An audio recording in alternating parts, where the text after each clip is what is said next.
Bueno, hace hoy exactamente 800 años y un día desde que los musulmanes perdieran la batalla de las Navas de Tolosa y su poderío en la península nunca volvería a levantar cabeza. Esta fue una batalla de enorme importancia, el principio de la Reconquista, que culminaría un par de siglos después, en 1492 en Granada, pero que dejó por fin clara la hegemonía cristiana. Fue llevada a cabo por una coalición de fuerzas traídas desde los reinos de Navarra, Aragón y Francia, que se unirían a Castilla para librar la batalla definitiva. Con motivo del 800 aniversario de la batalla, periodista digital invitada Francisco Rivas, buenas tardes, Francisco. Hola, buenas tardes. Que ha escrito sobre esta batalla en su libro 1212, Las Navas. Bueno, lo primero de todo, Francisco, una persona tan joven como tú, ¿cómo le da por investigar y por escribir sobre la batalla de las Navas de Tolosa, que lo poco que hemos estudiado en el colegio es muy limitado, ¿no?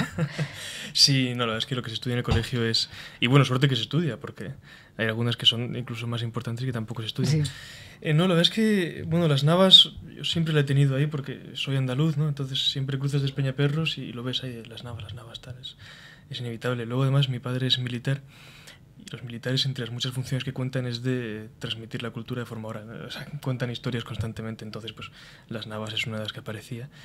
Entonces, bueno, digamos, siempre lo he tenido ahí, la batalla de las Navas, y es una batalla a la que hasta cierto punto hay que hacer justicia, ¿no? Es un poco osado que sea yo el que pretenda hacérsela, pero hay que hacerle justicia porque fue enormemente trascendente y pocas veces aparece. Bueno, en cuanto a trascendencia, ¿se podría identificar en el curso de la historia la batalla de las Navas de Tolosa, grandes batallas que se han librado y que también han marcado un punto de inflexión en el curso de las cosas, como podía ser Normandía o la batalla de Lepanto, ¿no? Que han influenciado tanto? Totalmente, sí, no, las Navas de Tolosa fue de las batallas... Que no se le hace justicia.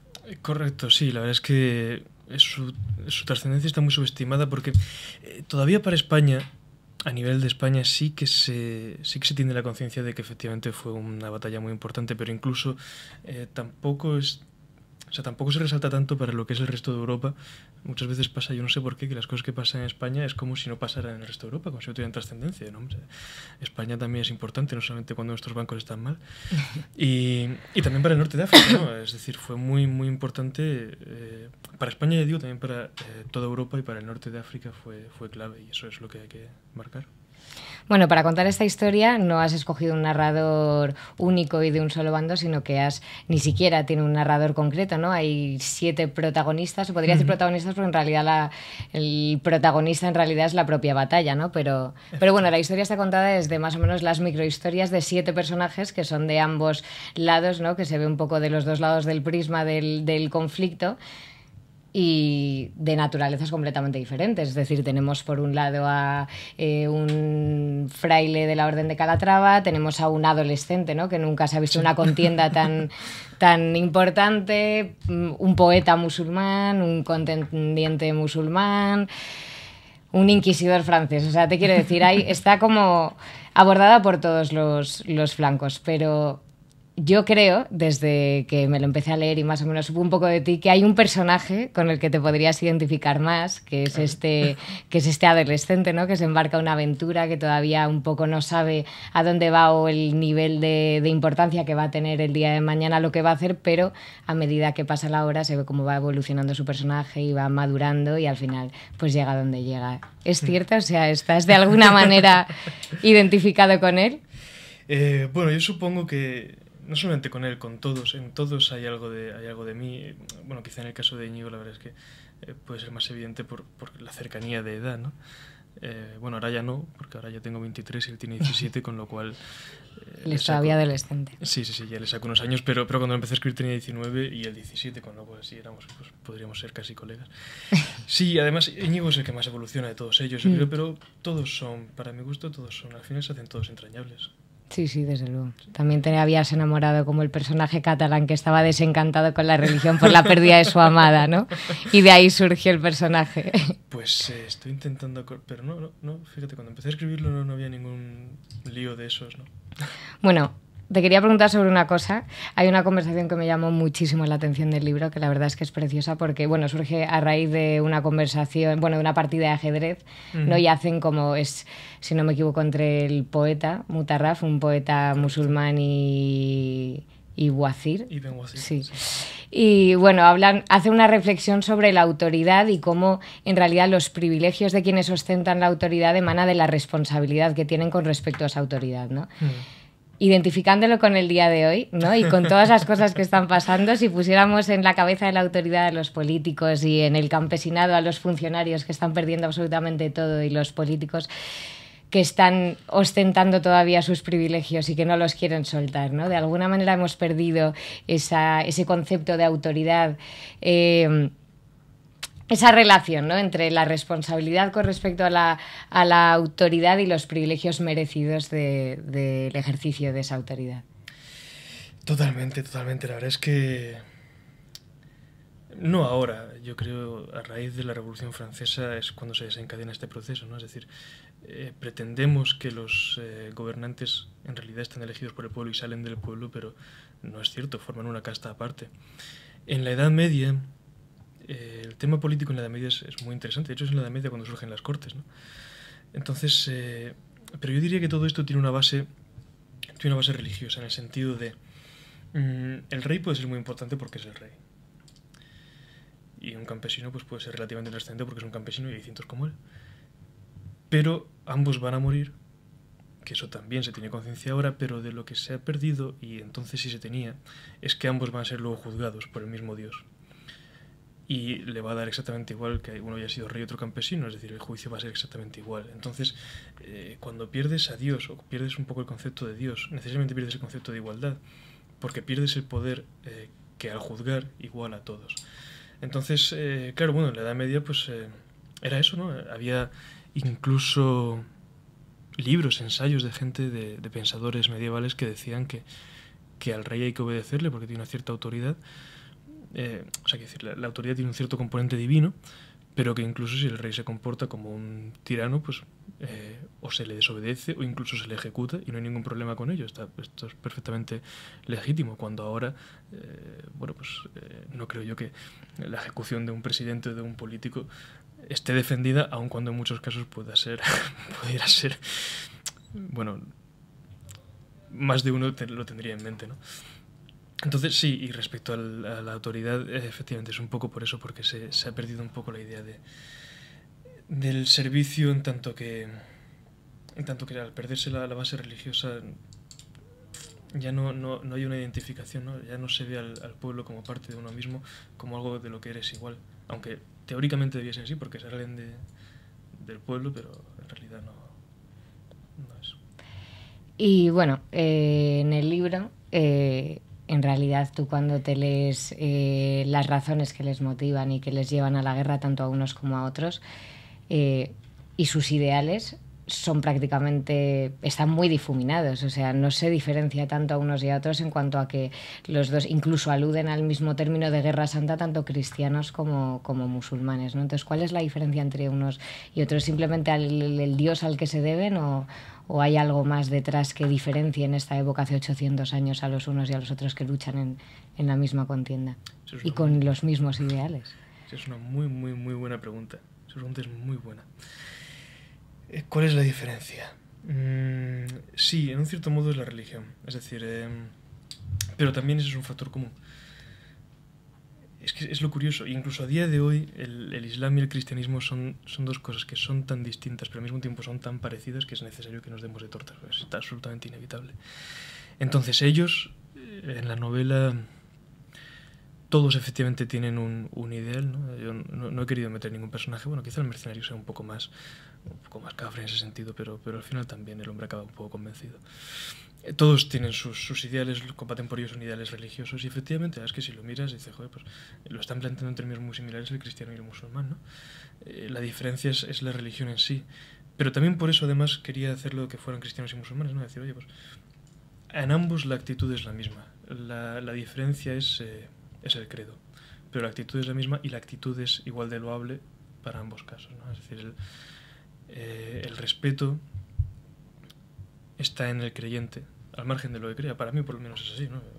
Y también a día de hoy conozco musulmanes, he viajado por países musulmanes, en 2 días me voy a uno de ellos, y bueno, pues en la mayoría de ellos puedes ir con con la cruz, ¿no? Y cuando te miran, pues eso, te ven y dicen, oye, pues este tío es cristiano, ¿no? Es otra cosa. Pero también te respetan porque ven que tienes una fe y yo con ellos lo mismo. Es diferente la fe y en consecuencia hay una enemistad, pero la conducta es la misma, que es de... Era la misma. Bueno, claro, antes era la misma a nivel político, ahora sigue siendo la misma pero ya a un nivel más individual. Es decir, ya no hay... O sea, los países occidentales por norma general ya no se identifican con una religión. Entonces, claro, ahora ya pues... Hombre, ellos te ven y no parten de la base de este es cristiano, ¿no? Antes a lo mejor supongo que sí. Pero vamos, en cuanto te ven cristiano, vuelves al mismo plano, ¿no? Vuelves al mismo plano que hace 800 años, lo que pasa es que antes era un plano más político.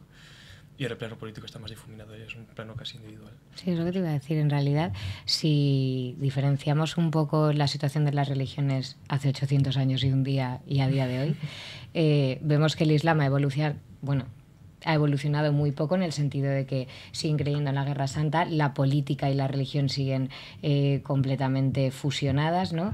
Y bueno, que ahora se está intentando que no sea así, pero bueno, en realidad a efectos sigue siendo lo mismo, ¿no? Siguen estando identificadas. Sin embargo, cuando en el libro se puede apreciar perfectamente que en esta época del cristianismo también estaban bastante unidas, política, religión, militares, todo, ahora ha evolucionado de tal manera que ya no tiene nada que ver así. Entonces, ¿es esto un triunfo o una derrota de la religión? En el sentido de que ha sido la religión cristiana, se ha visto obligada a adaptarse a los tiempos que corren porque es cada vez más impopular y la manera en la que se vivía antes ya no se puede, como el Islam sigue siendo exactamente igual, o la religión cristiana ha evolucionado de manera positiva y se ha dado cuenta de que tenía que adaptarse a lo que está, bueno, a la situación que vive ahora mismo.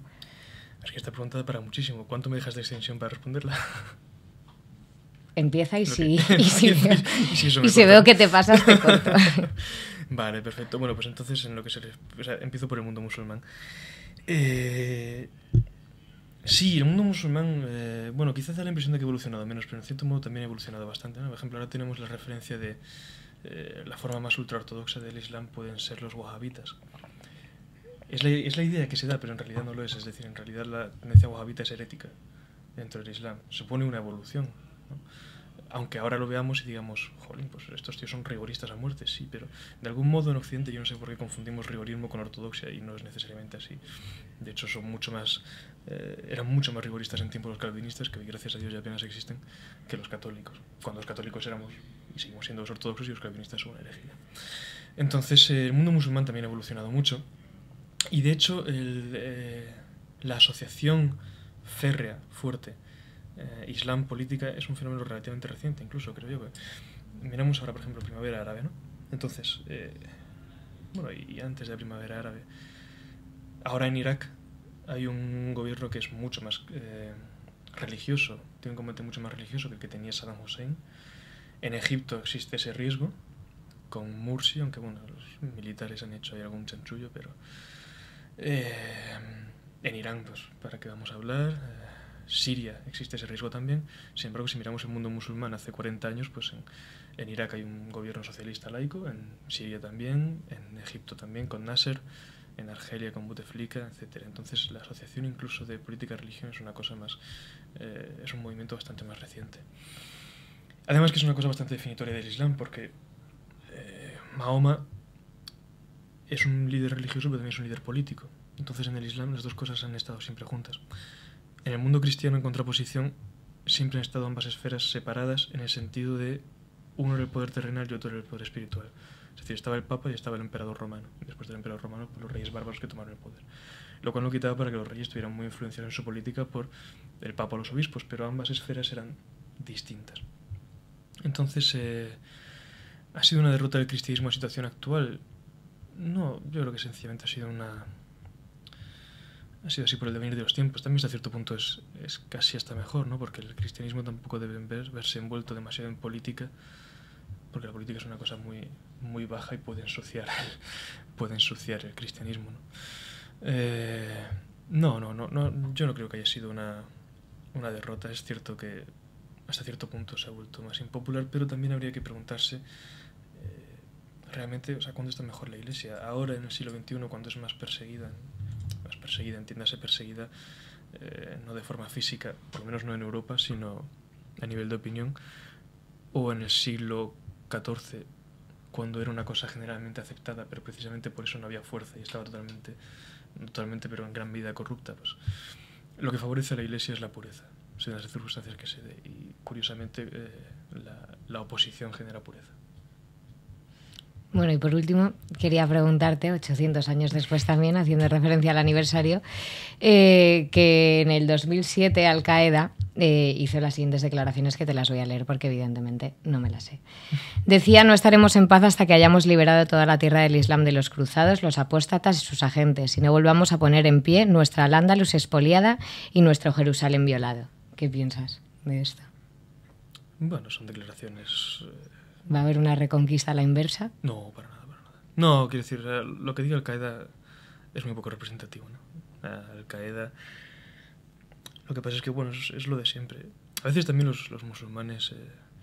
es curioso, ¿no? Tú vas a un país musulmán y te dicen: joder, eres europeo, ¿no? Y como eres europeo, pues seguro que le pones los cuernos a tu mujer. ¿Por qué?